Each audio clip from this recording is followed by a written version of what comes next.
இருப்பலாம். நான் தெய்வ சமூகத்தில் ஆர்வமாய் அமர்ந்து கேட்ட வசனமே ஒரு வார்த்தையை தான் கேட்டேன். பிள்ளைகளுக்கு என்ன சொல்லி போக வேண்டும், அடுத்த 3 வாரத்திற்காக நான் என்ன சொல்லி போக வேண்டும் என்று சொல்லி கேட்ட பிறகு அருமையான நல்ல ஒரு வார்த்தையை கர்த்தர் தந்திருக்கிறார். அந்த வார்த்தையை சொல்லி நம்ம ஜெபித்து சீக்கிரமாய் முடித்து விடுவேன். நம்ம தேர்வு வேண்டியதுனால கர்த்தர் சொல்ல வார்த்தையை உங்களுக்கு சொல்லி சேர்ந்து அந்த வார்த்தையின்படியே நாம் நம்மை ஒப்பு கொடுத்து கர்த்தர் நாமத்தின் மகிமைக்காய் வாழ நம்ம கர்த்தர் கிருபை பாராட்டுவாராக.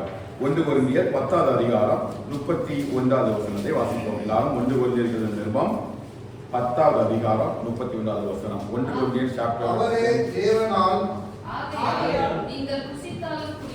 ஆகையால் நீங்கள் புசித்தாலும் குடித்தாலும் எதை செய்தாலும் எல்லாவற்றையும் தேவனுடைய மகிமைக்கு என்று செய்யுங்கள். ஆமென்.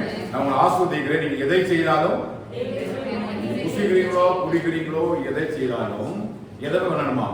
தேவனுடைய நாமத்தின் மகிமைக்கு என்று செய்வோம் அப்படி சொல்லுங்க. எதை செய்தாலும் தேவனுடைய நாமத்தின் மகிமைக்கு என்று செய்வோம். அல்லேலூயா. கர்த்தர் நல்லவர். அழகான ஒரு வார்த்தையை தேவன் அப்போஸ்தலனாகிய பவுலை கொண்டு கொரிந்தியர் சபைக்கு ஒரு ஆலோசனையாக எழுதுகிறார். சபைக்கு கொடுக்கிற ஆலோசனை என்ன அப்படின்னா, நீங்க எதை செய்தாலும் எல்லாவற்றையும் தேவனுடைய நாமத்தின் மகிமைக்காக அல்லது தேவனுடைய மகிமைக்காக செய்ய வேண்டும் என்று சொல்லி ஒரு பெரிய ஒரு அறிவுரையை அவர் கூறுகிறார். கூடுதலுக்கு காரணம் என்ன அப்படின்னா, அந்த முந்தைய வசனங்கள்லாம் வாசிக்கும் பொழுது புசிக்கவும் குடிக்கவும் சொல்கிற காரணமே விக்கிரகங்களுக்கு படைத்த உணவை புசிப்பதை குறித்து எழுதுகிறார். அதே நாட்களில் கொரிந்தியர் சபையை சுற்றிலும் மிகவும் இறைச்சி கடைகள், மாம்சத்துடைய அநேக கடைகள் இருந்தது. அது விக்கிரகங்களுக்கு படைக்கப்பட்டவர்களாகவும் உணவுகள் விற்கப்பட்டிருந்தது. ரட்சிக்கப்படுவதற்கு முன்பதாக அந்த உணவை வாங்கி அவர் புசிக்கும் பொழுது எதை குறித்து விசாரிக்காமல் புசிக்கிறார்கள். ஆனால் விசுவாசிகள் ஆன பொழுதோ அப்போஸ்தலன் பவுல் சொல்கிறார், உங்க மனசாட்சி நிமித்தம் உங்களுக்கு தெரியலன்னா பிரச்சனை இல்லை, ஆனா விக்கிரகத்துக்கு படைக்கப்பட்டதாக நீங்கள் அறிந்தால் நிச்சயமாய் நீங்க புசிக்க வேண்டாம் என்று சொல்லி ஒரு நல்ல ஒரு ஆலோசனையை விசுவாசிகளுக்கு குறிப்பிடுகிறார். இந்த ஆலோசனை யாருக்காக என்று சொன்னால் விசுவாசிகளுக்காக. அப்ப சபைக்காக கர்த்தர் சொல்லுவது என்னவென்றால், நாம் எல்லாரையும் கர்த்தர் எதற்காக தெரிந்தெடுத்திருக்கிறார் என்று சொன்னால், நாம் செய்கிற என்ன காரியம், நாம் குடிக்கிறதோ நம்ம புசிக்கிறதோ எந்த விதமான கிரியைகள் நம்முடைய வாழ்க்கையில செய்யப்பட்டாலும் அவைகள் தேவனுடைய மகிமைக்காக செய்யப்பட வேண்டும். சத்தமா ஆமென் சொல்லுங்க. இவைகள் எல்லாம் எதற்காக செய்யப்பட வேண்டும்? தேவனுடைய மகிமைக்காக செய்யப்பட வேண்டும். இது உலகத்தினுடைய மனுஷர்களுக்காக கொடுக்கப்படுகிற நற்செய்தி அல்ல. இது விசுவாசிகளுக்கு, ஒரு சபைக்காக வைக்கப்படுகிற மிகப்பெரிய ஒரு செய்தி. என்ன செய்தினா, விசுவாசிகளாக அழைக்கப்பட்ட நம்மை தேவன் நம்முடைய ஒவ்வொரு கிரியைகளையும் பார்க்கிறார். வேதம் சொல்கிறது, நாம் சரீரத்தில் செய்த நன்மைக்காவது தீமைக்காவது நாம் எங்கே இருக்க வேண்டும்? நியாயஸ்தலத்துக்கு முன்பதாக நிற்க வேண்டும். ஒருவேளை நமக்கு ஒரு கேள்வி எழும்பலாம், ஏன் விசுவாசிகள் மட்டும் அப்படி கர்த்தருடைய நாமத்தின் மகிமைக்காக கர்த்தருடைய மகிமைக்காக செய்ய வேண்டும் என்று சொல்லி அப்போஸ்தலனாகிய பவுல் அதை எழுதுகிறார் என்று சொன்னால், நாம் உருவாக்கப்பட்டதும் சிருஷ்டிக்கப்பட்டதும் இந்த உலகத்திலே நாம் கொடுக்கப்பட்டதற்கும் மிக முக்கியமான காரணம், ஒன்லி ஒன் ரீசன் எதுக்குன்னா, நம்முடைய வாழ்க்கை மூலமாக பிதாவாகிய தேவன் மகிமைப்படும்படியாக. அதற்காகத்தான் அவர் ஆண்டவராகிய இயேசு கிறிஸ்துவையே இந்த உலகத்துக்கு தந்தார். நம்முடைய ஆண்டவராகிய இயேசு கிறிஸ்து மூலமாய் பிதாவாகிய தேவன் மகிமைப்படும்படியாக தான் கர்த்தர் நம்மை கிறிஸ்துவுக்குள் முன்குறித்து தமக்காக அவர் தெரிந்து கொண்டார். நாம் நினைக்கிறபடி இது நம்முடைய புதிய ஏற்பாட்டு காலத்தில் ஒன்று நடக்கவில்லை. இது பழைய ஏற்பாட்டு காலத்திலே இந்த உலகங்கள் உருவாக்கு முன்பதாக, இந்த உலகத்தில் உள்ள எல்லாமே சிருஷ்டிக்கப்படுவதற்கு முன்பதாகவே நீங்களும் நானும் தேவனுடைய மகிமைக்காக தான் கிரியை செய்ய வேண்டும் என்பதற்காக தான் கர்த்தர் நம்மை உருவாக்கி இருக்கிறார். அல்லேலூயா. ஆமென் சொல்லுங்க. இது இப்ப இல்ல, இந்த புதிய வருஷத்துல இல்ல, நீங்க பிறந்த பிறகு அல்ல, நீங்க ரட்சிக்கப்பட்ட பிறகு அல்ல, நம்முடைய முன்னோர்கள் உருவதற்கு முன்பதாகவே, வானமும் பூமியும் உருவதற்கு முன்பதாகவே, இந்த உலகங்கள் உருவதற்கு முன்பதாகவே, இந்த கோள்கள் எல்லாம் உருவதற்கு முன்பதாகவே, எப்பொழுது ஆண்டவராகிய இயேசு கிறிஸ்துவை இந்த உலகத்துக்காக முன்குறித்தாரோ அப்படி அவர் முன்குறிப்பதன் நேரத்திலேயே கர்த்தர் உங்களையும் என்னையும் என்ன நோக்கத்துக்காக சிருஷ்டித்தார் என்று சொன்னால், நாம் செய்கிற சின்ன காரியமோ பெரிய காரியமோ இவை எல்லாவற்றிலையும் என்ன நடக்க வேண்டும்னா தேவனுக்கு மகிமை உண்டாக வேண்டும். அல்லேலூயா. ஒருவேளை நீங்க கேள்வி கேட்கலாம், எப்படி பாஸ்டர் அது பழைய ஏற்பாட்டு காலத்தில் சொல்லப்பட்டது சொன்னார்கள்? என்னோடு கூட சேர்ந்து ஏசாயா தீர்க்கதரிசியின் புத்தகம் 61வது அதிகாரம் அதனுடைய 3வது வசனத்தை நீங்க வாசித்தீர்கள் என்று சொன்னால், ஏசாயா தீர்க்கதரிசியின் புத்தகம் 61வது அதிகாரம் 3வது வசனத்தை வாசியுங்கள். சீயோனிலே உயரப்பட்டவர்களை சீர்படுத்தவும், அவர்களுக்கு சாம்பலுக்கு பதிலாக சிங்காரத்தையும், உயரத்துக்கு பதிலாக ஆனந்த தைலத்தையும், ஒடுங்கின ஆவிக்கு பதிலாக துதியின் உடையை கொடுக்கவும் அவர் என்னை அனுப்பினார். அவர் என்னை அனுப்பினார். யாரை அனுப்பினார்? ஆண்டவராகிய இயேசு கிறிஸ்துவை குறித்து இங்க சொல்லப்பட்டிருக்கிறது. நமக்காக சிறுமைப்பட்ட நமக்காக, ரட்சிப்பு இல்லாமல் இருந்த நமக்காக, பழைய மனுஷனாக வாழ்ந்திருந்த நமக்காக ஆண்டவராகிய இயேசு கிறிஸ்துவை தான் முன்குறித்ததாக ஏசாயா தீர்க்கதரிசியின் மூலமாக கொடுக்கிறார். அப்படி கொடுத்துட்டு அடுத்தது வாசிங்க. அவர்கள் கர்த்தர் தம்முடைய மகிமைக்கென்று நாட்டின நீதியின் நம்ம எல்லாம் யாரு? கர்த்தருடைய மகிமைக்காக நாட்டப்பட்ட நீதியின் விருட்சங்கள். அதைதான் அப்போஸ்தலன் பவுல் கொரிந்து சபைக்கு சொல்றாரு. இது இப்பொழுது முன்குறிக்கப்பட்டவைகள் அல்ல, இந்த உலகத்தில் இன்றைக்கு உருவாக்கப்பட்டது அல்ல, இது ஏதோ போன வருஷம் உருவாக்கப்பட்டது அல்ல, நீங்க ரட்சிக்கப்பட்ட பிறகு வந்து இது உருவாக்கப்படவில்லை. இது எப்படி எப்பொழுது உருவாக்கப்படுது கேட்டீங்கன்னா, பிஃபோர் த வேர்ல்ட் ஃபார்ம், இந்த உலகம் உருவாக்கப்படுவதற்கு முன்பதாகவே ஆண்டவராகிய கிறிஸ்துவை இந்த உலகத்திற்கு அனுப்ப தீர்மானித்த பொழுது நம்ம எல்லாரும் எப்படி அவர் உருவாக்கினார்னா, அவருடைய மகிமைக்கென்று நீதியின் விருட்சங்களாய் கர்த்தர் உருவாக்கினார். நம்மள எப்படி உருவாக்கப்படுகிறோம்? நீதியின் விருட்சங்கள். சொல்லுங்க, நம்மளாம் நீதியுடைய விருட்சங்கள். எதற்காக விசுவாசிகள் கர்த்தருடைய மகிமைக்காக செய்ய வேண்டும் என்ற கேள்வியை நீங்க வைக்கவில்லை என்று சொன்னால், இந்த வசனம் சொல்லுகிறது, நம்ம எல்லாரும் அவருடைய மகிமைக்காக நீதியின் விருட்சங்களாக உருவாக்கப்பட்டிருக்கிறோம். அல்லேலூயா. நம்ம மாம்சத்திலேயோ புருஷ சித்தத்திலேயோ உருவாக்கப்படவில்லை. நம்ம எல்லாம் தேவனால் உண்டாக்கப்பட்டவர்கள். தேவனால் எதற்கு உண்டாக்கப்பட்டிருக்கிறோம்? கர்த்தர் நம்மை அவருடைய மகிமைக்கென்று நீதியின் விருட்சங்களாய் நம்ம உருவாக்கி இருக்கிறார். சத்தமாவே சொல்லுங்க. நம்ம எல்லாரும் குடும்பமா கர்த்தர் நம்ம கணவனை, மனைவிய, பிள்ளைகளை, குடும்பத்தை கர்த்தருடைய கண்கள் எப்படி பார்த்ததுன்னு கேட்டீங்கன்னா, நீதியின் விருட்சங்களாக. அல்லேலூயா. எவ்வளவு மேன்மையான ஒரு காரியம் பாருங்க. இது நேற்றைக்காக பவுல் சொல்லல, கொரிந்து சபைக்காக பவுல் சொல்லல. இயேசு கிறிஸ்து கொடுக்கப்பட்ட மிக முக்கிய நோக்கமே எதுக்காக அப்படின்னா, அந்த நீதியின் விருட்சங்களாக நம்மளை நாட்டி வைத்திருக்கிறார். நம்மள யாரு? நீதியின் விருட்சங்கள். அப்ப நமக்கு என்ன வரணும்? நீதியின் விருட்சங்கள் இருந்து என்ன வரும்? என்ன வரும்? கனிகள். என்ன கனிகள்? நீதியின் கனிகள். யார் மூலமா? இயேசு கிறிஸ்து மூலமா வரணும். கரெக்டா புரிஞ்சுட்டீங்க. இப்ப இயேசு கிறிஸ்து மூலமா வருகிற அந்த நீதியின் கனிகள் நமக்குள்ள உருவாகும்படிதான் கர்த்தர் நம்மளை சிருஷ்டித்திருக்கிறார். இதைதான் பவுல் அழகா எழுதுறார். பிலிப்பியர் 1ஆம் அதிகாரம் 10ஆவது வசனத்துல நீங்க சொன்ன அந்த வார்த்தை அப்படியே எழுதியிருக்காரு பாருங்க. நீங்க சொன்ன வார்த்தை அப்படியே இருக்கும். பிலிப்பியர் 1:10 வாசிங்க. தேவனுக்கு மகிமையும் துதியும் உண்டாகும்படி யாருனால? இயேசு கிறிஸ்துவினால் வருகிற. அல்லேலூயா. சத்தபராமே சொல்லுங்க. அந்த முன்குறித்த தெய்வம் சொல்றாரு, நம்மள இயேசு கிறிஸ்துவினால் வருகிற நீதியின் கனிகளினால நிறைந்தவர்களாக நம்ம மாறும்படி உருவாக்கினார். இவ்வளவு பெரிய தேவன். அல்லேலூயா. ஏன்னா கர்த்தருடைய மகிமைக்காக என் கிரியை செய்யறது தெரியுமா? ஒரு நாள் காலையில நான் எழும்பி தேவ கிருபையில எழும்பும் பொழுது அன்றைய தினம் முழுவதும் நான் புசித்தாலும் குடித்தாலும் இது அது ஒரு நாளைக்கு நம்முடைய தேவைகள். அப்போ ஒரு சின்ன காரியத்துல கூட எப்படி பண்ணணுமா? கர்த்தர் மகிமைப்படும்படி செய்ய வேண்டுமா? ஏன் அப்படின்னா, விசுவாசிகளாகிய நம்ம கர்த்தர் முன்பதாகவே முன்குறித்த நோக்கம் என்னன்னா, நீதியின் விருட்சங்களாக. இயேசு கிறிஸ்து வரும் பொழுது இந்த உலகத்துல வந்து மெய்யான நீதியிலையும் பரிசுத்தத்தை நம்ம உருவாக்குவாரு. அவரிடத்திலிருந்து வெளிப்படுகிற ஒரு கனி இருக்கு. அந்த கனிக்கு பேர் தான் நீதியின் கனி. அப்ப நீதியின் கனிகள் நம்ம நிறைந்தவர்களாக மாறும்படி ஏசாயா தீர்க்கதரிசி இந்த நாட்களிலேயே அவர் நீதியின் விருட்சங்களாக நம்மை முன்குறித்தார். எவ்வளவு பெரிய ஒரு முன்குறிக்கப்பட்ட ஒரு வாழ்க்கையை பாருங்க. உலகத்துல வேற யாருக்கும் கிடைக்காத ஒரு பெரிய ஆசீர்வாதம் பொக்கிஷம் என்ன அப்படின்னு கேட்டீங்கன்னா, நம்ம பாவிகளா இருக்கிற நேரத்திலேயே நம்ம நீதியின் விருட்சங்களாக முன்குறிக்கப்பட்டோம். இதுதானே அர்த்தம் இல்லையா? நான் பாவியா இருக்கையில, நான் சத்தியத்தை அறியாம இருக்கையில, கிறிஸ்து அச்சவனா இருக்கையில, நான் காணியாட்சிக்கு புறம்பா இருக்கையில, தேவனற்றவனா இருக்கிற நேரத்திலேயே கர்த்தர் என்ன பண்ணிட்டாரா? இயேசு கிறிஸ்துவுக்குள்ள நம்ம எல்லாம் நீதியின் விருட்சங்களாக எப்படி செஞ்சாரு? நீதியின் விருட்சங்களாக வச்சிருந்தாரு. அந்த நீதியின் விருட்சங்களாக எதுக்கு நாட்டினார் அப்படின்னா, கிறிஸ்து மூலமா அந்த கனி கொடுப்பதற்காக. அந்த நீதியின் கனி நமக்குள்ள வரணும் அப்படின்னா, நம்ம செய்கிற ஒவ்வொரு காரியத்திலையும் கர்த்தர் மகிமைப்படுகிறார். புரிஞ்சவங்க சத்தமா ஆமென் சொல்லுங்க. சத்தமா ஆமென் சொல்லுங்க. எதுக்கு நம்ம தேவனுக்கு மகிமையான கிரியைகளை ஒவ்வொரு நாளும் செய்ய வேண்டும்னா, கர்த்தர் மகிமைப்படும்படியா நம்ம ஒவ்வொரு கிரியைகளும் செய்ய செய்ய செய்ய செய்ய என்ன வருது? நீதியின் கனிகள் நமக்குள்ள உருவாகிறது. எப்படி வருது?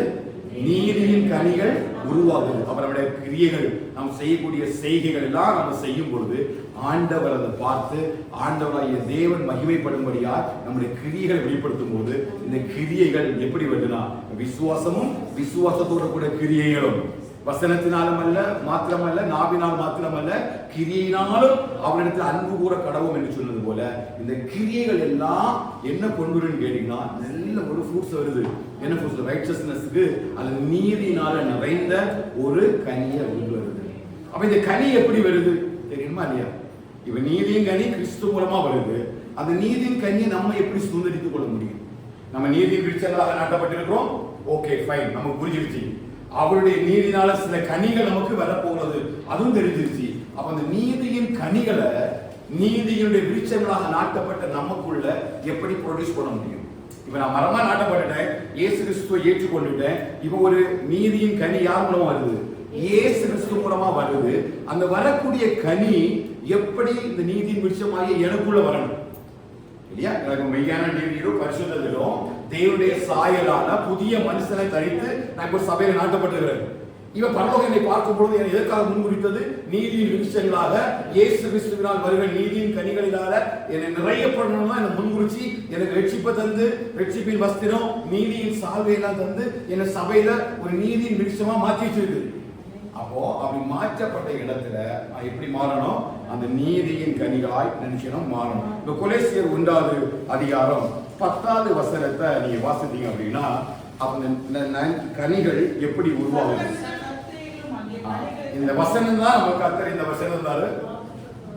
என்ன தந்தாரு? வாக்கு தத்தமா தந்தாரு. இந்த 10வது வசனத்துல என்ன எழுதப்பட்டிருக்கு? சகலவித நற்கிரியைகளுமாகிய கனிகள். இப்ப கனிகள் எப்போ ப்ரொடியூஸ் ஆகுது?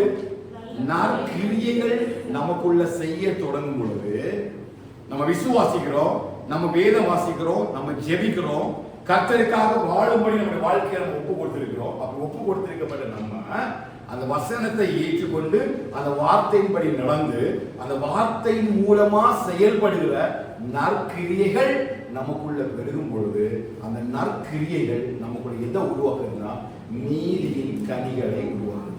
புரிஞ்சவங்க ஆமென் சொல்லுவாங்க. இது ரொம்ப முக்கியமான ஒரு சத்தியம். ஏன் அப்படின்னா, கர்த்தர் நம்மளை முன்குறிச்சாரா இல்ல முன்குறிச்சாரு? நம்ம நீதி விருட்சங்களா மாற்றப்பட்ட ஓகே, ஆண்டவராகிய இயேசு கிறிஸ்துவை விசுவாசிக்கிற நமக்கு அவர் மூலமாய் கிடைக்கிற நித்திய ஜீவன், ரட்சிப்பு எல்லாமே கிடைக்கும். அதன் கூடாக அவரிலிருந்து வெளிப்படக்கூடிய நீதியின் கனிகளும் நமக்கு வாக்குத்தத்தம் பண்ணப்பட்டதுதான். அப்படியே அமைதியா உட்கார்ந்து இருந்தா அவங்க நீதியின் கனிகள் செய்யாது, வராது. அப்ப நீதியின் கனிகள் நமக்குள்ள ப்ரொடியூஸ் ஆகணும்னா அந்த மரத்துல இருந்து கனிகள் வெளிப்பட வேண்டும். அப்படின்னா கண்டிப்பா அந்த மரம் என்ன செய்யணும்? நாட்டப்பட்ட இடத்துல வேரூன்றி அதற்கு தேவையான ஆகாரத்தை புசித்து அதை எடுத்துக்கொள்ளும் பொழுதுதான் அந்த வேர் மூலமாய் கனிகள் அங்கே ப்ரொடியூஸ் ஆகுது.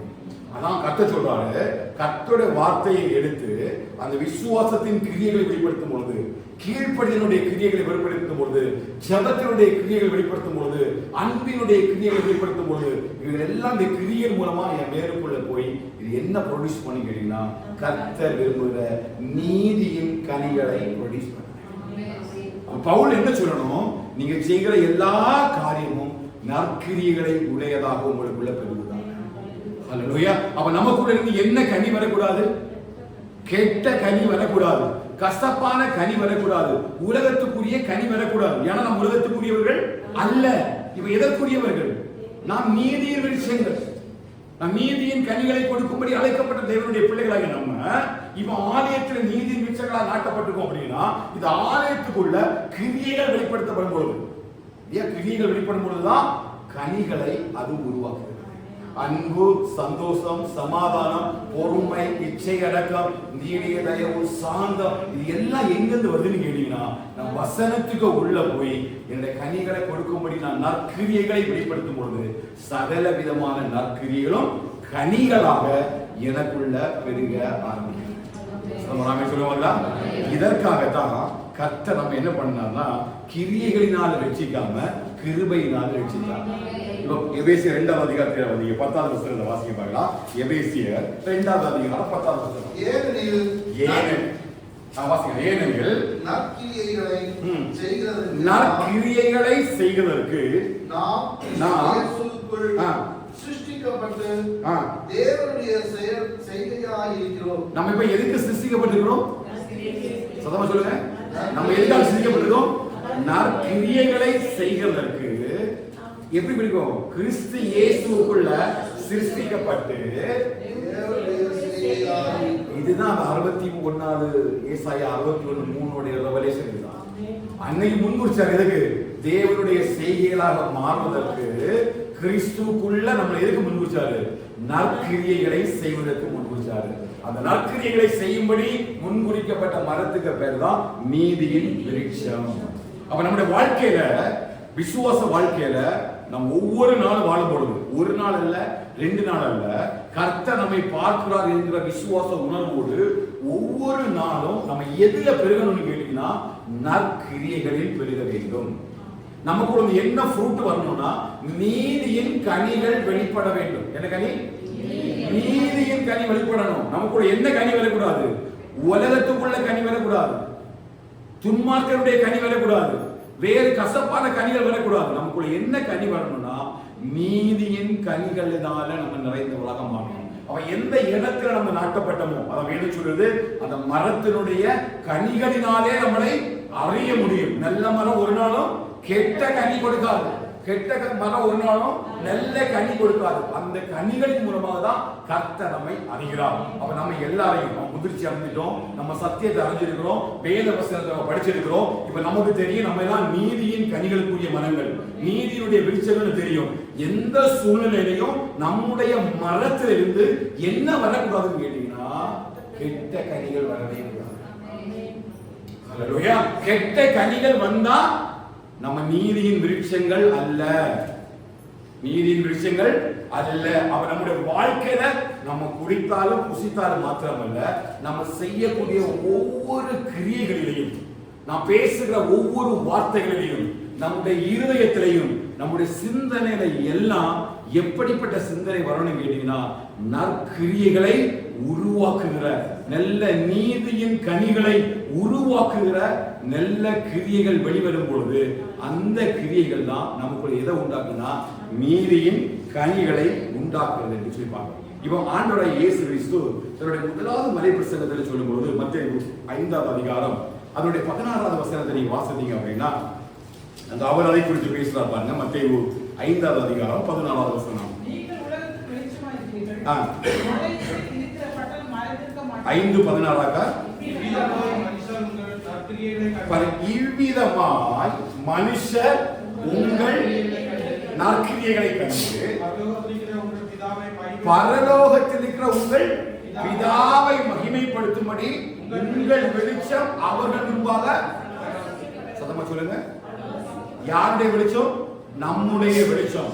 இங்கே மலை பிரசங்கத்துல ஆவியில எளிமை உள்ளவர்களை குறித்து பேசுகிறார், துயரப்படுகளை குறித்து பேசுகிறார், சாந்த குணம் உள்ளவர்களை குறித்து பேசுகிறார், நீதியின் மேல பசிதாக உள்ளவர்களை பேசுகிறார், இருதயத்துல சுத்தம் உள்ளவர்கள், சமாதானம் பண்ணுவவர்கள், இப்படி ஆவிக்குரிய சில நற்கிரியைகளை குறித்து பேசுகிறார்.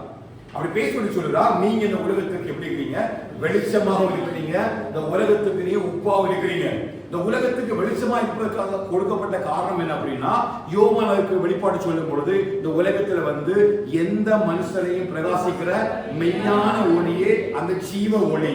அந்த ஜீவ ஒளி நமக்குள்ள இருக்கும் பொழுது அந்த ஒளி நமக்குள்ள எதை கொண்டு வருகிறது? வெளிச்சத்தை கொண்டு வருகிறது. அப்ப வெளிச்சம் மட்டும்தான் நமக்குள்ள இருக்குது. வெளிச்சம் என்று சொன்னால் என்ன? பரிசுத்தம் வெளிச்சத்துக்கு அடையாளமாக கொடுக்கப்பட்டிருக்கிறது. தெசலோனிக்கே சபைக்கு அப்போஸ்தலனாகிய பவுல் எழுதும்போது நாம் இருளுக்குரியவர்கள் அல்ல, நாம் வெளிச்சத்தின் பிள்ளைகள், ஆகையால் வெளிச்சத்தின் பிள்ளைகளாய் நடந்து கொள்ளுங்கள் என்றுதான் அந்த தெசலோனிக்கே சபைக்கு அவர் எழுதுகிறார். அப்ப ஒரு பொழுதும் நீதியின் விருட்சங்களாக நாட்டப்பட்டிருக்கிற நமக்குள்ள என்ன இருக்காதுன்னு கேட்டீங்கன்னா இருள் இருக்கவே முடியாது. அதான் ஆண்டவர் சொல்றாரு, நீங்கள் யாரா இருக்கிறீர்கள்? உலகத்துக்கு வெளிச்சமாய் இருக்கிறீர்கள். அப்ப வெளிச்சம் இருக்கிற இடத்துல எவ்வளவேனும் இருள் இருப்பதில்லை. வெளிச்சம் இருக்கிற இடத்துல ஒரு பொழுதும் இருள் அங்கே ஆளுகை செய்ய முடியாது. அந்த இருள் பாவத்தை குறிக்கிறது, வெளிச்சம் பரிசுத்தத்தை குறிக்கிறது. ஆண்டவர் சொல்றாரு, அந்த வெளிச்சம் உங்களுடைய நற்கிரியைகளாகிய வெளிச்சம் மற்ற ஜனங்கள் பார்த்து அவர்கள் பிதாவாகிய தேவனை மகிமைப்படுத்துவதற்கு இந்த வெளிச்சமாகிய அவன் நற்கிரியைகள் கனிகள் மட்டுமல்ல, அது வெளிச்சம் வீசக்கூடியதான ஒரு கிரியைகள். நற்கிரியைகள் கனிகள் இல்ல, அது வெளிச்சம் வீசக்கூடிய ஒரு கிரியை. அது எப்படி? ஆவியில எளிமை உள்ளவர்கள் பாக்கியவான். ஆவியில் எப்படி இருக்கணும்? எவன் ஆவியில கபடமற்றவனாய் இருக்கிறானோ, அல்லேலூயா, அவன் ஆவியில எப்படி இருக்கணும்? எளிமை உள்ளவராக இருக்கணும். துயரப்படுகிறவர்கள், கிறிஸ்துவின் நிமித்தம் ஒரு துயரம் துன்பம் வரும் பொழுது, உலகத்துல துயரம் துன்பம் வந்தாச்சுன்னா ஒரே அழுகையும் அவர் அந்த இடத்தை விட்டு மறைந்து போதுதான் இருக்கும். ஆனா கிறிஸ்துவின் நிமித்தம் ஒருவனுடைய துன்பப்படுத்தினால், நிந்தித்தால் என்ன பண்ணுங்க? சந்தோஷப்பட்டு களி கூறுங்க. உங்களுடைய பலன் பரலோகத்துல மிகுதியா இருக்கும். ஹல்லேலூயா. அப்ப உலகத்துக்கும் விசுவாசிகளாக வாழும்படி அழைக்கப்பட்ட நமக்கும், நீதியின் விருட்சங்களாய் நாட்டப்பட்ட நமக்கும், உலகத்தில் இருக்கிற மனுஷனுக்கு நிறைய வித்தியாசம் இருக்குது. அவனுக்கு பாடுகள் ஆகாது, அவனுக்கு துன்பங்கள் ஆகாது, அவனுக்கு கஷ்டங்கள் ஆகாது, நிந்தைகள் முடியாது, அவமானங்கள் முடியாது, தோல்வி முடியாது. ஆனா ஒண்ணு தெரியும், நமக்கு நம்மை பலப்படுத்துகிற கிறிஸ்துவினாலே எல்லாவற்றையும் செய்ய நமக்கு பெரிய ஒரு கிருபையும் பலத்தையும் தந்திருக்கிறார். அல்லேலூயா. மற்றவர்கள் நம்மை பார்க்கும் பொழுது, உலகம் என்னை பார்க்கும் பொழுது, எனக்குள்ள இருந்து வெளிப்படுகிற ஒரு வெளிச்சம் இருக்கு இல்லையா, அந்த வெளிச்சத்தை பார்த்து மற்றவர்கள் யாரை மகிமைப்படுத்துகிறார்கள்? பிதாவாகிய தேவனை மகிமைப்படுத்துகிறார்கள். ஆண்டவராகிய இயேசு கிறிஸ்து சொன்னார், இவ்விதமாக உங்க நற்கிரியைகளை பார்த்து மற்றவர்கள் பிதாவாகிய தேவனை மகிமைப்படுத்தும்படி. அதனால பவுல் எழுதுறாரு, சபைக்குள்ள இருக்கிற தெய்வ பிள்ளைகளாகிய நீங்கள் ஒவ்வொரு நாளும் எதை செய்தாலும், எப்படிப்பட்ட கிரியைகளை செய்தாலும், அது மறைவிடங்கள் ஆனாலும் சரி, இருளில் ஆனாலும் சரி, வெளிச்சத்தில் ஆனாலும் சரி, உலகத்தில் ஆனாலும் சரி, எங்க செய்தாலும் உங்களை மற்றவர்கள் பார்க்கும்போது உங்களிலிருந்து ஒரு வெளிச்சம் கிரியை செய்வதை அவர் கண்டுகொள்ள வேண்டும். அந்த வெளிச்சத்துடைய மறுபெயர் தான் நற்கிரியை. அந்த நற்கிரியை செய்யும்படிதான் கர்த்தர் ஒவ்வொருவரையும் முன்குறித்திருக்கிறார். அவர் ஒவ்வொரு விசுவாசிகளையும் முன்குறித்திருக்கிறார். ஒவ்வொரு தேவனுடைய பிள்ளைகளையும் முன்குறித்திருக்கிறார். உலக மனுஷனுக்கு இது தெரியாது. அவன் எப்படி வேணாலும் வாழலாம், அவன் எப்படிப்பட்ட பாதைகளை வேணாலும் பின்பற்றலாம், எப்படிப்பட்ட கிரிகளை வேணாலும் செய்யலாம். இருளில் இருந்து உண்டானவர் இருளுக்கான கிரிகளை செய்கிறார்கள், உலகத்தில் உண்டானவர் உலகத்துக்குரிய கிரிகளை செய்கிறார்கள். நாம் எல்லாம் பரலோகத்துக்குரியவர்கள். சத்தமாக சொல்லுவாங்களா? நம்ம எதற்குரியவர்கள்? பரலோகத்துக்குரியவர்கள். பரலோகத்துக்குரியவர்கள் எதை செய்யணும் அப்படின்னா, நற்கிரியைகளாகிய நீதியின் கனிகளும் நற்கிரியைகளாகிய வெளிச்சம் உடையவர்களாக வாழும்படிதான் கர்த்தர் நம்ம என்ன செய்திருக்கிறார்? அழைத்திருக்கிறார். எதில் விசுவாசிக்கிறீங்க? ஹல்லேலூயா. இன்று முதல் நம்முடைய வாழ்க்கையில நற்கிரியைகள் பெருகுவதாக. எத்தனை பேர் அதுக்காக ஜெபிக்கிறீங்க? நான் வேதத்தை வாசிக்கும் பொழுது சில முக்கியமான வார்த்தைகள் நான் என்னுடைய மொபைலை நான் நோட் பண்ணி வச்சு நான் சபைக்காக ஜெபிப்பேன். இந்த வார்த்தைகள் ரொம்ப பிடிக்கும். தெசலோனிக்கே சபைக்கு வந்தீங்கன்னா 2 தெசலோனிக்கேயர் இந்த அப்போஸ்தலனாகிய பவுல் ஒரு ஜெபத்தை வைக்கிறார் பாருங்க. 2 தெசலோனிக்கேயர் 2வது அதிகாரம் 17வது வசனத்தை வாசிங்க. 2 தெசலோனிக்கேயர், உங்கள் இருதயங்களை தேற்றி எல்லா நல் வசனத்திலும் நற்கிரியையிலும் ஸ்திரப்படுத்துவாராக. அல்லேலூயா. சத்தமா சொல்லுவாரா? எல்லா நல் வசனத்திலும் நற்கிரியைகளிலும் கர்த்தருடைய யார் ஜெபிக்கிறார்? அப்போஸ்தலனாகிய பவுல் தெசலோனிக்கே சபைக்கு அடிக்கடி நான் நீங்க திங்கட்கிழமை பிரேயர் அட்டெண்ட் பண்ணீங்கன்னா இந்த வார்த்தையை நான் சொல்லி சபைக்காக ஜெபிப்பேன். ஒவ்வொருவரும் நல் வசனத்திலையும் நற்கிரியைகளிலும் இருதயங்கள் ஸ்திரப்படுவதாக. ஹல்லேலூயா. எதுல பண்ணணும்? நல் வசனமும் இருக்கணும், நல் கிரியையும் இருக்கணும். அப்ப வசனம் மட்டும்தான் போதாது, நாவினாலும் வசனத்தினாலும் மாத்திரமல்ல கிரியையினாலும் கூட கடவுள். அப்ப ஆண்டவர் நம்மளை எதுக்கு சிருஷ்டித்திருக்கிறாரு? நற்கிரியைகளை செய்யும்படி சிருஷ்டித்திருக்கிறார். அப்ப நற்கிரியைகள் எங்கிருந்து வருது அப்படின்னா, அந்த தேவனுடைய வார்த்தைக்கு நம்ம கீழ்ப்படியும் போதுதான் அந்த நற்கிரியைகள் நமக்குள்ள பெரிதாக. இதையெல்லாம் ஆலோசனை பவுல் சொல்லிதான் அந்த கொரிந்து சபைக்கு விசுவாசிகளுக்கு ஒரு ரிக்வெஸ்டை வைக்கிறாரு. ஆகையினால நீங்க எல்லாவற்றையும் கர்த்தருடைய மகிமைக்காக மட்டுமே செய்யுங்க. அந்த மகிமைக்குரியதான அந்த மகத்துவத்தை நீங்க செய்யும் பொழுது அந்த மகிமையும் மகத்துவம் உங்களுக்குள்ள எதை உருவாக்குன்னு கேட்டீங்கன்னா, நீதியின் கனிகளை உருவாக்குறது, நற்கிரியைகளாகிய வெளிச்சத்தை உருவாக்குறது. அதுக்காக சிருஷ்டிக்கப்பட்டிருக்கிறோம். அவ கர்த்தர் பரலோகத்திலிருந்து என்ன செய்கிறார்? மனு புத்திரர் எல்லாம் கண்ணோக்கி பார்க்கிறார். ஒவ்வொரு நாளும் நம்ம பார்க்கிறார். அப்படி பார்க்கும் பொழுது நம்முடைய எண்ணம், நம்முடைய சிந்தனை, நம்முடைய பேச்சு, நம்முடைய கிரியைகள் எல்லாம் எப்படி இருக்குன்னு கேட்டீங்கன்னா, நற்கிரிகளுடையதாக இருக்கும். உலக மனுஷன் பேசுற மாதிரி நம்ம வள வள வள வளன்னு பேசிட்டு இருக்கோம். ஒரு ஆளை குறித்து பேசும் பொழுது, ஒரு ஆளுடைய காரியங்களை நம்ம ஷேர் பண்ணும் பொழுது, மற்றவங்களை குறித்து பேசுகிற காரியத்துல நம்ம என்ன செய்யணும்? எச்சரிக்கையா இருக்கணும். அவங்களை குறிச்சு சிந்தனைகள், அவங்களை குறிச்சு எந்த காரியத்திலையும் நம்ம எப்பொழுதும் எப்படி இருக்கணும்? எச்சரிக்கையா இருக்கணும். ஏன் அப்படின்னா நம்முடைய எண்ணங்களை எல்லாம் கர்த்தர் அறிகிறார். ஒருவேளை உலகத்துக்கு இப்ப நான் என்ன நினைக்கிறேங்கிறது உங்களுக்கு தெரியாம இருக்கலாம். நான் என்ன பெரிய பரிசுத்தவர் மாதிரி காட்டிட்டு நான் போயிடலாம். ஆனா என் எண்ணங்களையும் சிந்தனைகளையும் கர்த்தர் நினைச்சார். அவர் என்னுடைய எண்ணங்களையும் சிந்தனைகளையும் கர்த்தர் கூர்ந்து ஆராய்ந்து அறிகிறார். இப்ப பவுல் தான் சொல்றாரு, நீங்க யாரை பற்றி கவலைப்படாதுங்க, உங்களை ஒரு ஆராய்ந்து அறிகிறார். அவர் உங்களை பார்க்கும் பொழுது நீ எப்படி பண்ணணுமா? அவர் மகிமைப்படும்படி உங்களுக்கு கிரிகள் இருக்கட்டும். அதனால இயேசு கிறிஸ்துவே அவ்வளவு பெரிய மலை பிரசங்கத்தை சொல்லிக்கிட்டு அவங்க சொல்றாரு, நிறைய பேசுறாங்க இல்லையா? நீங்க மற்றவருடைய குற்றவாளியை தீர்க்கிற நீங்கள் உங்களுக்கு போக்கு சொல்ல இடமில்லை. நீங்க குற்றவாளியை தீர்க்கிற காரியமே உங்களுக்குள்ள செயல்படுவதனால நீங்க தண்டனைக்கு தப்ப முடியாது. உங்களுடைய ஜெபம் எப்படி இருக்கணும், உங்களோட தர்மம் எப்படி இருக்கணும், உங்களோட உபவாசம் எப்படி இருக்கணும், மலை பிரசங்கத்தில் முழுதெல்லாம் பேசணும் தேவன். அவர் சொல்றாரு, இந்த கிரியைகள் தான் உங்களிடத்துல வரும்பொழுது மற்றவர்கள் இந்த கிரியைகளை புரிந்து கவனிக்கிறார். நீ ஒரு இடத்துல நீங்க போகும்பொழுது, ஒரு ஆராதனை கலந்து கொள்ள போகும்பொழுது, இன்னொரு இடத்துல நீங்க ஆராதிக்க போகும்பொழுது, நீங்க எப்படி ஆராதிக்கிறீங்க? தெய்வ சமூகத்துல உங்க ஆராதனை எப்படி இருக்குது? நீங்க எப்படி வசனம் கேட்குறீங்க? எப்படி நீங்க அந்த இடத்துல உங்களை கர்த்தருடைய சமூகத்துல பயபக்தியா நீங்க உங்களை காண்பிக்கிறீங்க என்பதை மற்றவர்கள் கவனிப்பாங்க. புரியுதா? மற்றவர்களுக்கு தெரியாது இல்லையா? தேவனை அறியாதவர்களுக்கும் சத்தியத்தை அறியாதவர்களுக்கும் தெரியாது.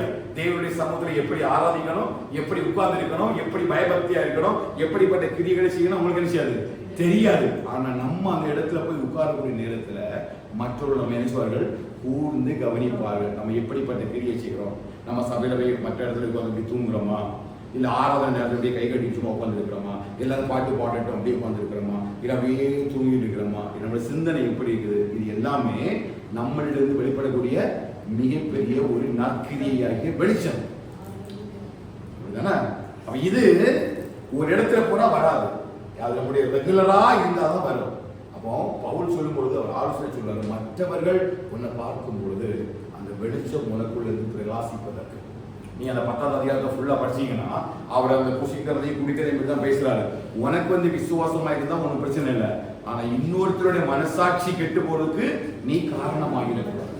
அப்ப நம்முடைய விசுவாசம், நம்முடைய கிரியைகள் எல்லாம் மற்றவர்கள் பார்க்கும் பொழுது மாறிவிடக்கூடாது.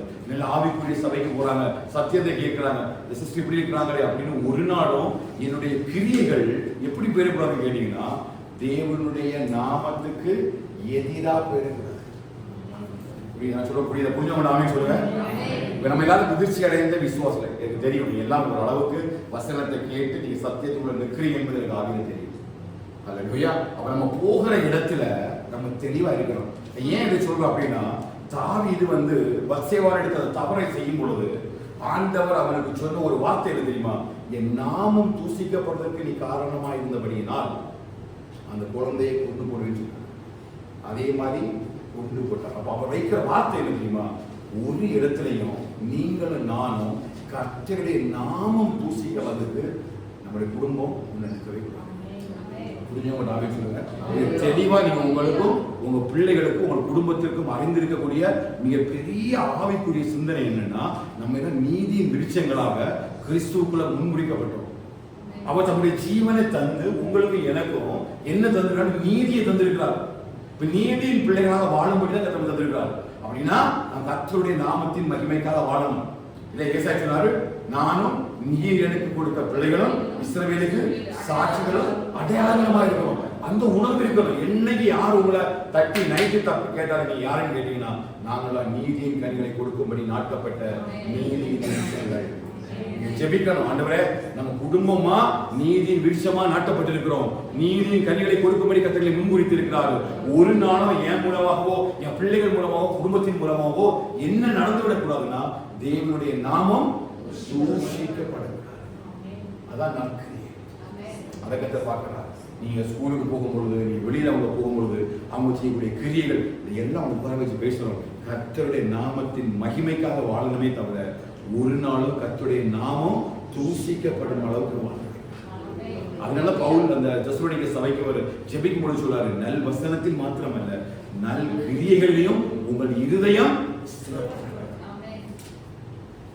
நல் கிரியைகள்ல நம்முடைய இருதயம் ஸ்திரப்பட்டா மட்டும்தான் நமக்குள்ள என்ன வரும்னு கேட்டீங்கன்னா நீதியின் கனிகள் வரும். நான் ஏன் இந்த நீதியின் கனிகள், ஏன் நீதியின் விருட்சங்கள் சொல்றேன் அப்படின்னா, ஒரு நாள் அவர் வரும்பொழுது கோடாரியானது மரத்தின் வேர் அருகே வைக்கப்பட்டிருக்கிறது. எங்க வைக்கப்படுறது? மரம் எல்லாம் வளர்ந்துருக்கு. நீதியின் விருட்சமா முன்குறிக்கப்பட்ட மரம் தான், நீதியின் மரமா தான் இருக்குது. அது பார்க்கறதுக்கு பச்சை பசேல் இருக்குது, நல்ல பெரிய மரமா உயர்ந்த மரமா இருக்குது, இலைகள் எல்லாம் வளர்ந்துருக்கு, எல்லாம் பெருசா இருக்கு. பார்க்க எவனும் இந்த மரம் இவ்வளவு உயரமா வளர்ந்துருக்குது என்று சொல்லி எவ்வளவு வேணாலும் உலகம் நம்ம மேன்மை பாராட்டலாம், நம்ம கூட இருக்கிறவங்க மேன்மை பாராட்டலாம். ஆனா ஒருவர் எதை தேடி வருவார்னா கனியை தேடி வருவார். வேதம் சொல்லுது, கோடாரியானது மரத்தின் வேர் அருகே வைக்கப்பட்டிருக்கிறது, கனி விடாதிருக்கிற மரம் எல்லாம் வெட்டுண்டு சத்தமாக சொல்லுவாங்க. ஒரு நாள் நம்ம கனி விடாது இருக்கிற மரமா இருக்கவே இது தெரிஞ்சாதான் நம்ம என்ன செய்ய முடியும், கனி கொடுப்பதற்காக பிரயாசப்பட முடியும். நமக்கு இன்னொரு பேர் இருக்குது, நம்ம எல்லாம் நீதியின் விருட்சம். அதான் ஆண்டவர் என்ன பண்ணாரு, அந்த நீதியின் விருட்சம் ஏதேன் தோட்டத்துல பாவத்துல முடிஞ்சு போச்சு. அதனால மெய்யான நீதியிடம் ஒரு புதிய மனுஷனை பரிசுத்தமா நமக்குள்ள உருவாக்கி அந்த உணர்வு சிந்தனை நமக்கு இருக்கணும். நம்ம எல்லாம் நீதியின் விருட்சங்கள், நீதியின் கனிகளாக நிறைந்தவர்களாக நம்ம ஜெபிக்கணும். ஆண்டவரே, ஒவ்வொரு நாளும் என்னுடைய இருதயம் நற்கிரியையில ஸ்திரப்படுவதாக. ஜெபிப்பீங்களா? ஜெபிப்பீங்களா? நீ சொல்லணும், ஆண்டவரே நாங்க நீதியின் விருட்சங்களாக, நீதியின் கனிகளாக நிறைந்தவர்களாக வாழ என் குடும்பத்துக்கு அவர் வருகிறார்.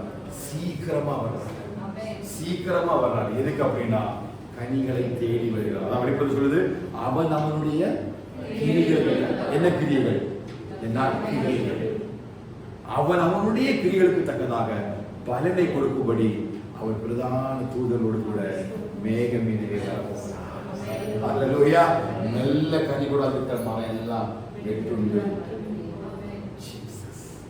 கனி கொடுக்கிற மரமா நம்ம கனி என்ன செய்யணும், கொடுக்கணும். இந்த கனி கொடுப்பதற்கு தான் என்ன கொடுக்கப்படுதுன்னு பாத்தீங்கன்னா, இப்ப 2 தீமோத்தேயு 3:16 வாசிங்க. நம்ம எல்லாம் தெரிஞ்ச வசனம் தான். 2 தீமோத்தேயு 3வது அதிகாரம் 16. வாக்கியங்கள் எல்லாம் தேவ ஆவியினால் அருளப்பட்டிருக்கிறது. தேவனுடைய மனுஷன் தேறினவனாகவும் எந்த நற்கிரியையும் செய்யும் தகுதி உள்ளவனாகவும் எந்த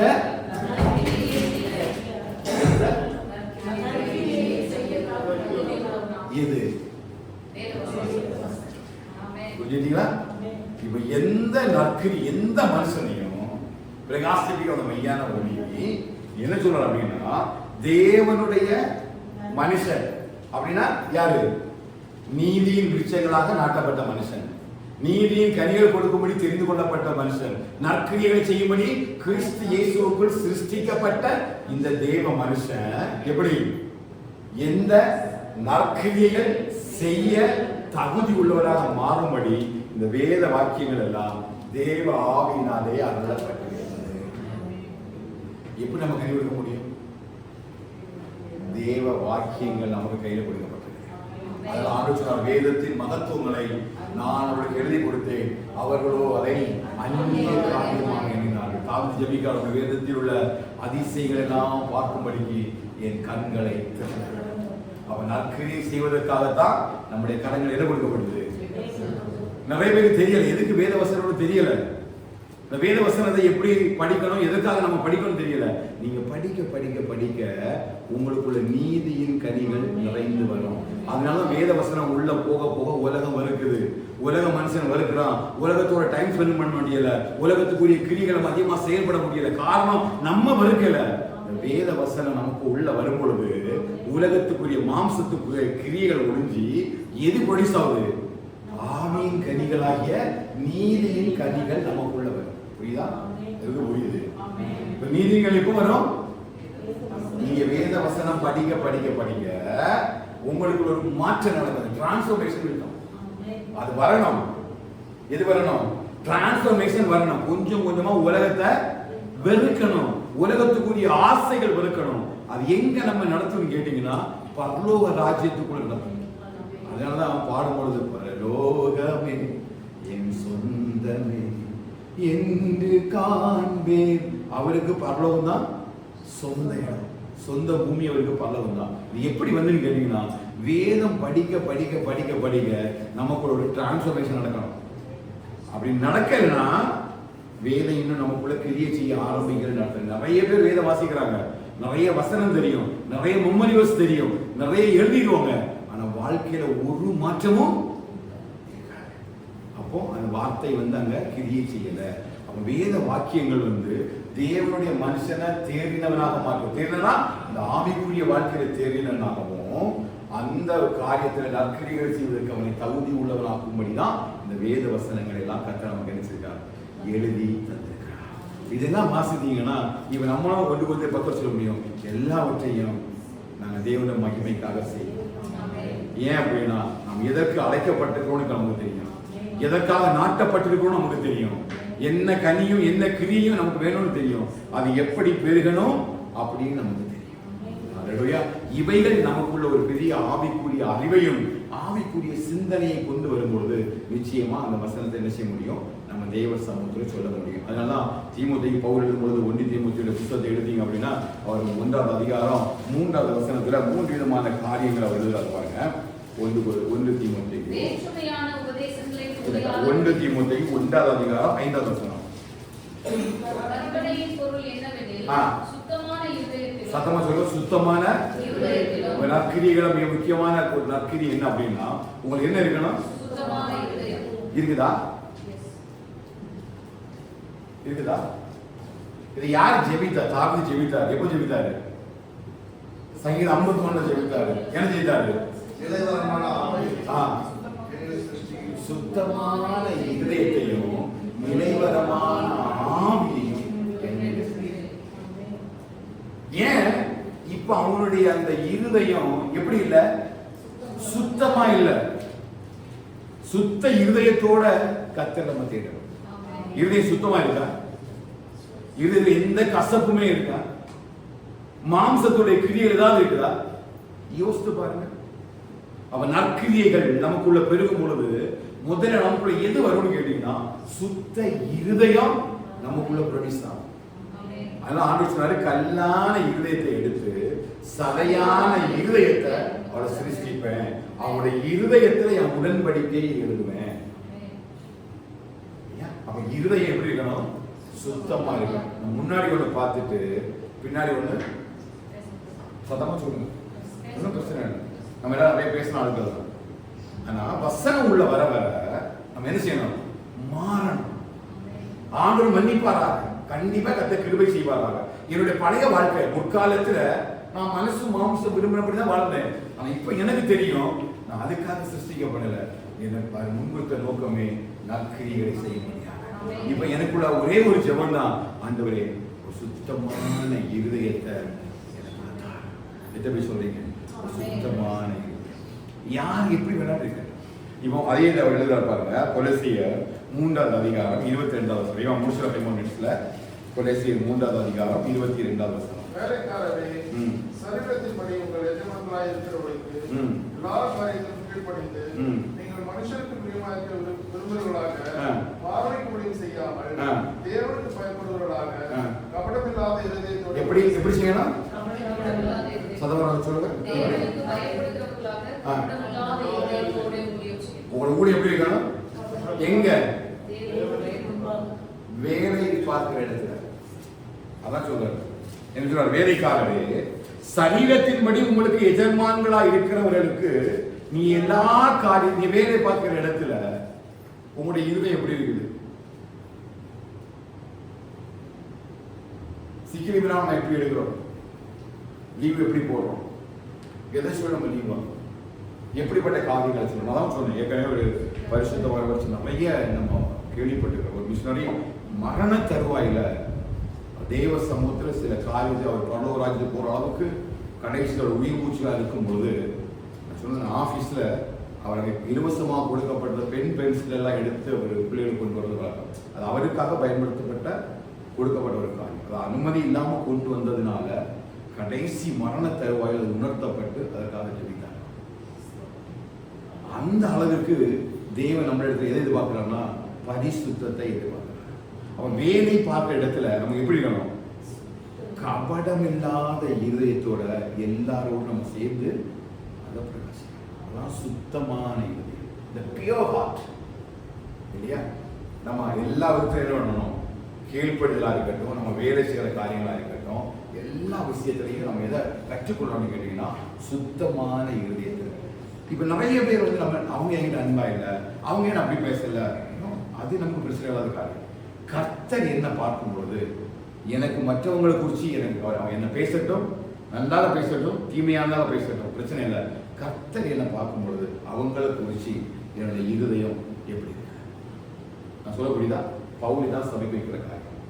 சபையில நிறைய காரியம் இருக்கும், நிறைய முரண்பாடுகள் இருக்கும், கருத்து வேறுபாடுகள் இருக்கும் இல்லையா? எல்லாரும் ஒரே கருத்து இருக்காது, எல்லாம் இருக்கும்.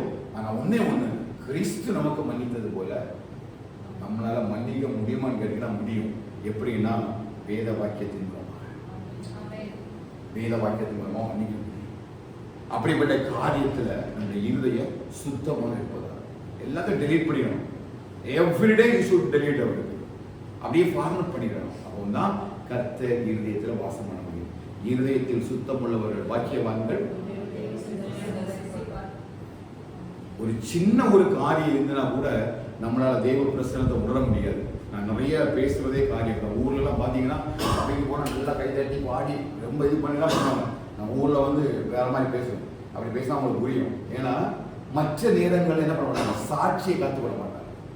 இந்த கை தட்டுறது, பாடுறது, அந்நிய பாஷை பேசுறது, இது சும்மா ஒரு மாயமாலமாக போயிட்டு கிரியைகள் என்ன செய்யாது, மாற்றங்கள். கிரியைகள் மாறவே மாறாது. அப்போ இருதயத்தில் சுத்தம் உள்ளனால மட்டும்தான் தேவனை தரிசிக்க முடியும். இப்ப நிறைய பேர் பாருங்க, அப்படி ஜெபிக்கிறவங்க, ஆராதிக்கிறவங்க எல்லாம் மாம்ச திருப்தியில நிறைவடைச்சிருவாங்க. பாவத்து மேல பாவம் செய்துட்டு ஆலயத்துக்கு வந்துட்டு ஆராதிச்சுட்டு போயிடுவாங்க. அவங்களால ஆராதிக்காம இருக்கவே முடியாது. அவங்க சொல்லுவாங்க, இல்ல பாஸ்டர், ஒரு நாள் கூட நான் ஆராதனைக்கு வர முடியலன்னா என்னால மனசு இருக்கவே செய்யாதுங்க. அது அவங்களுடைய மாம்ச திருப்தி, ஆவிக்குரிய திருப்தி கிடையாது. ஆவிக்குரிய ஆத்மா திருப்தி அடையும் போது கிரியைகள் மாற ஆரம்பிக்கும். கொஞ்சம் மட்டும் அமைச்சு சொல்லுங்க, சொல்ல முடியுதா? நான் பாவத்தோட இருதயத்துல கசப்ப, வைராக்கியத்தை, கோபத்தை எல்லாம் வச்சு ஆலயத்துக்கு வரலாம். ஐயோ, எனக்கு சபைக்கு வரலாம், என்னால ஒரு நாள் கூட இருக்க முடியாது நான் சொல்லலாம். அது போய் நம்ம ஒருவேளை மற்றவர்களை சொல்லி கூட புரிய வைக்கலாம். ஆனா என்னுடைய கிரியைகள் மாறாம என்னால தெய்வ பிரசனத்தை உணர முடியாது. அதாவது என்ன சொல்றது? இருதயத்தில் சுத்தம் உள்ளவர்கள் பாக்கியவான்கள். அதனால தாவீது ஜெபிக்கிறாரு, ஆண்டவரே சுத்த இருதயத்தை. இவ்வளவு நாள் என் இருதயம் எப்படி இருந்தது? அவனுடைய இருதயம் எப்படி இருந்தது? தாவீது சுத்தமா இருந்தது. ஏதோ ஒரு மயக்கத்துல அவன் பாவம் பண்ணிட்டான். இப்ப அவனுடைய இருதயத்துல சுத்தம் இல்லை. அவனுக்கு தெரியும், யூசோப்பினால் என்னை கழுவும்.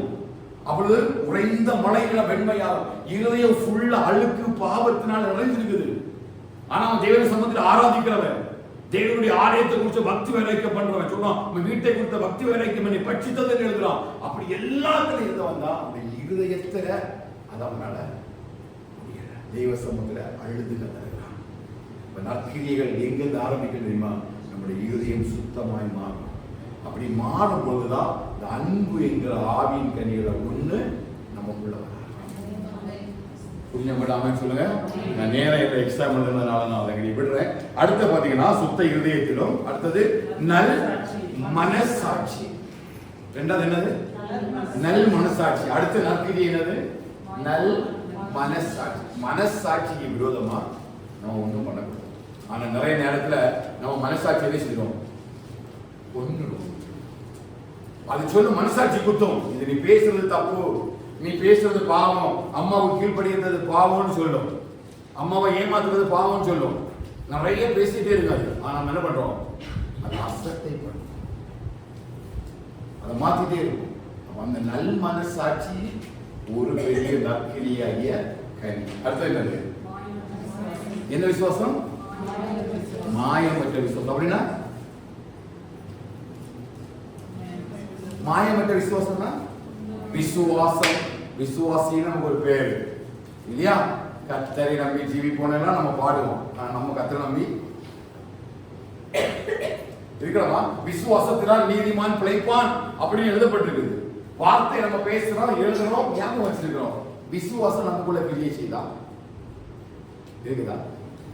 அதான் மனுஷகுமாரன் வரும் பொழுது விசுவாசத்தை காண்பாரோ. உலகத்துல என்ன பரவிக்குன்னு கேட்டீங்கன்னா ஒரு மாயத்தனமான ஒரு விசுவாசம். அப்படின்னா மக்களை ஏமாத்துறது, சபையை ஏமாத்துறது, போதகரை ஏமாத்துறது, உலகத்துல மனுஷங்க முன்னாடி எல்லாம் வேத வாசிக்கிறது, ஜெபிக்கிறது போல, ஆராதிக்கிறது போல அப்படியே ஒரு ஜாலியா நடந்து தெரியுது. மற்றவர்களை பார்க்கும்போது என்ன சொல்றாங்க? நல்ல ஒரு விசுவாசி. இவங்க பார்த்தா நல்ல ஒரு விசுவாசி. ஆனா விசுவாசிய வாழ்க்கையை பார்த்தாதான் அங்க என்ன இருக்குன்னு கேட்டீங்கன்னா மாயமுள்ள விசுவாசம். விசுவாசிக்கிறாங்க எல்லாரும், நிறைய கிறிஸ்துவ உலகத்தில் இருக்கிறாங்க இல்லையா? நம்முடைய விசுவாசம் எப்படி இருக்குது?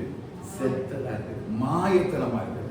அப்போ கிரியை இல்லாத விசுவாசம் சொல்லுங்க, கிரியை இல்லாத விசுவாசம் செத்த விசுவாசம். அந்த விசுவாசத்துக்கு பேர் தான் மாயம் உள்ள விசுவாசம். அதுதான் யாக்கோபு சொல்லும்போது 2:19 சொல்றாரு இல்லையா? பிசாசுகளும் விசுவாசித்து. அப்ப பிசாசுக்கு என்ன இருக்குது?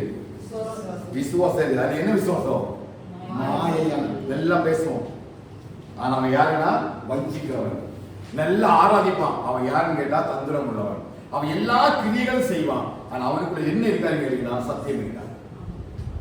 இந்த மூணையும் தீமோத்தேயுக்கு அப்போஸ்தலன் பவுல் முன்ன வைக்கிறாரு. ஒரு ஊழியக்காரனாலும் சரி, ஒரு விசுவாசம் உள்ளவனாலும் சரி, கர்த்தர் நீதியின் விருட்சங்களாக, நீதியின் கனிகளாக நிறைய பண்ணும்போது கர்த்தர் அழைத்திருக்கிறாரு.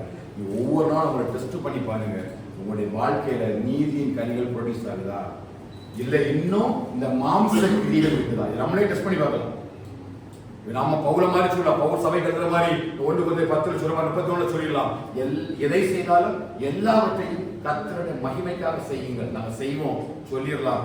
அது வெறும் வார்த்தையினால அல்ல, அது எப்படி நாம் நற்கிரியைகளினால செய்ய வேண்டும். அந்த நற்கிரியைகள் தான் நமக்குள்ள நல்ல நீதியின் கனிகளை கொண்டு வரும்.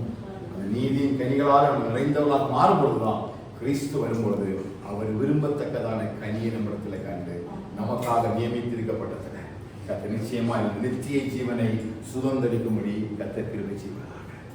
அல்லேலூயா. அப்படிப்பட்ட நற்கிரியைகளை நீங்க பெறுவீங்க. அப்படிப்பட்ட நற்கிரியைகளை பிரயாசப்படுற வாரம் ஃபுல்லா ஜெபிங்க. ஆண்டவரே, எனக்கும் என் பிள்ளைகளுக்கு நற்கிரியைகளை எங்களுடைய இருதயங்களை ஸ்திரப்படுத்துங்க. எதுவே ஜெபிப்பீங்க, எதுவே ஜெபிக்கிறீங்கன்னு ஒவ்வொரு வாரம் நான் செய்தி சொல்லும்போது, கர்த்தர் வார்த்தை சொல்லும்போது அது ஒரு ஜெப விண்ணப்பமாக நான் வைக்கிறேன். நமக்குள்ள நற்கிரியைகள் பெருகட்டும், நல்ல சுத்த இருதயம் நமக்குள்ள இருக்கட்டும். அந்த மைண்ட்ல வச்சுட்டே இருங்க.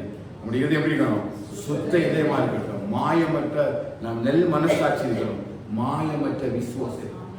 இது 3 இருந்தாதான் நமக்குள்ள நீதியின் கனிகள் நமக்குள்ள பெருக ஆரம்பிக்கும். நமக்கே தெரியும், நீ வாழ்க்கை ஆரம்பிச்சு பார்த்து தெரியும், வேதம் வாசிக்கிறீங்க, உங்களோட நீதியின் கனிகள் பெருக நமக்கு தெரியும். நான் போன மாசம் இருந்ததுக்கு இந்த மாசத்துக்கு வாழ்க்கை வித்தியாசமா இருக்கும். நான் போன வாரம் ஆராதிச்சது இந்த வாரம் ஆராதிக்கிற வித்தியாசம் இருக்கும். ஒவ்வொரு நாளும் கர்த்தர் என்னை வேறு விதமான பாதைகளில கர்த்தர் நடத்துவார். காரணம் என்னன்னா, அது நீதியின் கனிகள் எல்லாம் இந்த நீதியின் கனிகள் என்ன செய்யுன்னு கேட்டீங்கன்னா, மற்றவர்களுக்கு வெளிச்சத்தை கொடுக்கும். எதுக்கு? ஏன் நம்ம நீதியின் கனிகள் அடையணும்? ஒரு மரத்துல மாங்காய் இருக்குன்னா அந்த கனியை மாங்காவா புசிக்கும்? யார் புசிக்கும்? யாருக்கு பயன்படும்? உங்களை எதுக்கு நாட்டிருக்காருன்னா, நம்ம கனி கொடுக்கும் பொழுது இந்த கனி வெளிச்சமாக மாறி மற்றவர்கள் பிதாவை அறிந்து கொள்ள, மற்றொரு வெற்றிக்கு கூட வர, அவர்களும் சத்தியத்துக்குள்ள வழிநடத்துவதற்காக தான் கர்த்தர் நம்மை நீதியின் கனிகளாக நிறைய பண்ணுகிறார். அந்த கனிகளினால் நிறைய கர்த்தர் நிச்சயமா நம்மளை ஆசிரியப்பார்கள். வாரம் ஃபுல்லா ஜெபிங்க. ஆண்டவரே, இந்த நீதியின் கனிகளினால எங்கள் நிறைய பண்ணி கர்த்தருடைய பரிசுத்த நாமத்தின் மகிமைக்காக கர்த்தர் ஒவ்வொரு நடத்துவார். அப்படி எழுப்பினிக்கா வேத புத்தகத்தை கையில் எடுத்து அப்படியே எழுப்பி நின்று 1 நிமிடம் ஒப்பு கொடுத்தாண்டவரை நீதியின் கனிகளினால என்னையும் என் குடும்பத்தையும் நிறைய பண்ணுகிறார். நல் வசனத்திலும் நற்கிரியைகளிலும் கர்த்தர் நம்முடைய இருதயங்களை ஸ்திரப்படுத்துவார். அல்லேலூயா, அல்லேலூயா. ஸ்தோத்திரம் ஆண்டவரே. என்னமாக சொல்லுவாங்க, எதை செய்தாலும் எல்லாவற்றையும் தேவனுடைய மகிமைக்கு என்று செய்வோம். நீங்க அறிக்கப்படணும், எதை செய்தாலும் எல்லாவற்றையும் தேவனுடைய மகிமைக்கு என்று செய்வோம். தேவனுடைய மகிமைக்கு என்றே செய்வோம். நாங்கள் நீதியினுடைய வெளிச்சங்கள், நாங்கள் நீதியின் கனிகளால் நிறையப்படும்படி நாட்டப்பட்டவர்கள், நீதியின் கனிகளால் வாழும்படி நாட்டப்பட்டவர்கள்.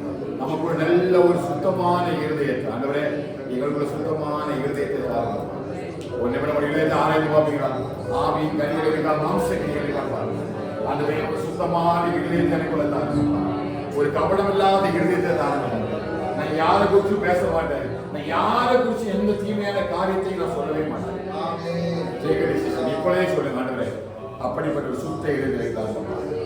யாரை பற்றி எனக்கு கஷ்டம் இல்லை, யாரை பற்றி எனக்கு வைராக்கியம் இல்லை, யாரை பற்றி எனக்கு கோபம் இல்லை ஆண்டவரே.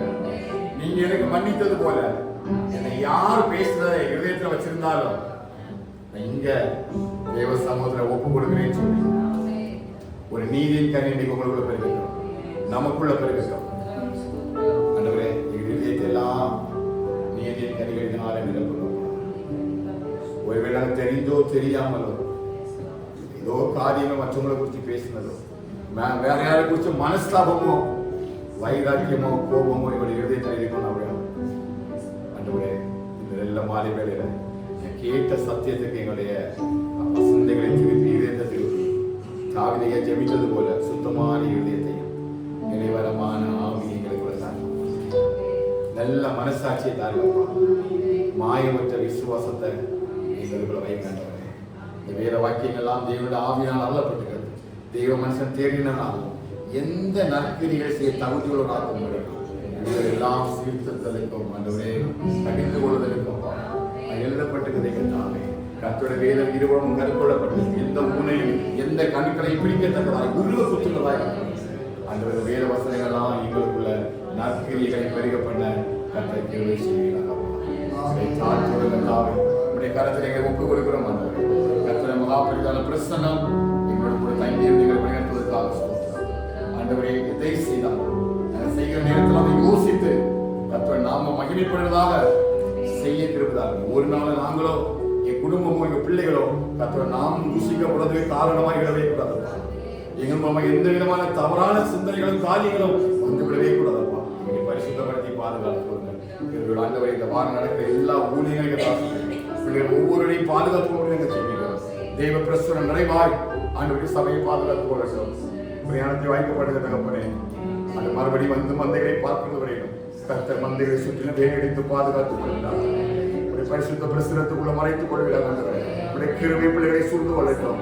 செய்கிற எல்லா வேலைகளையும் போக்கையும் வரத்தையும் ஆண்டவரே 3 வாரமும் கர்த்தருடைய பரிசுத்த கருத்தில் ஒப்புக் கொடுக்கிறேன். ஆண்டவரே, கிருபைகளுக்குள்ள பிள்ளைகளை மறைத்துக் கொள்ளுங்க. கிருபைகளுக்குள்ள மறைத்துக் கொள்ளுங்க. சட்டைகளை மரங்களுக்குள்ள மறைத்துக் கொள்ளுங்க. எல்லா தீமைகளுக்கும் விலக்கி பாதுகாத்துக் கொள்ளுங்க. ஆண்டவரே, கர்த்தருக்கு சித்தமான மறுபடியும் திரும்பி வந்து ஒருமித்து கர்த்தர் நாமத்தை இந்த தேசத்தில் மகிமைப்படுத்த கர்த்தரை கிருபை பாராட்டி விட வேண்டும் என்று சொல்லுங்க. செவி கொடுங்க. கர்த்தருடைய கிருபையும் சமாதானமும் இனிமே தங்கி இருக்கிறதுக்கு தாழ்த்துறதகப்பனை ஒப்புக் கொடுக்கிறோம். கர்த்தருடைய பரிசுத்த கருத்துக்களை தாண்டி ஒப்புக் கொடுக்கிறோம். நீங்கள் ஜீவனுள்ள நல்ல பிதாவே, ஆமென். ஆமென். சொல்லுங்க, ஆத்துமாவே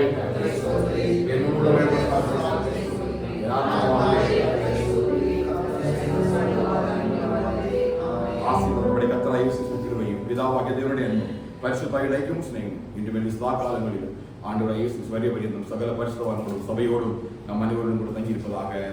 ஆமென், ஆமென், ஆமென். ஹல்லேலூயா, ஹல்லேலூயா, ஹல்லேலூயா. கர்த்தர் நம்மை ஆசீர்வதிப்பாராக. அப்படியே உட்காருங்க.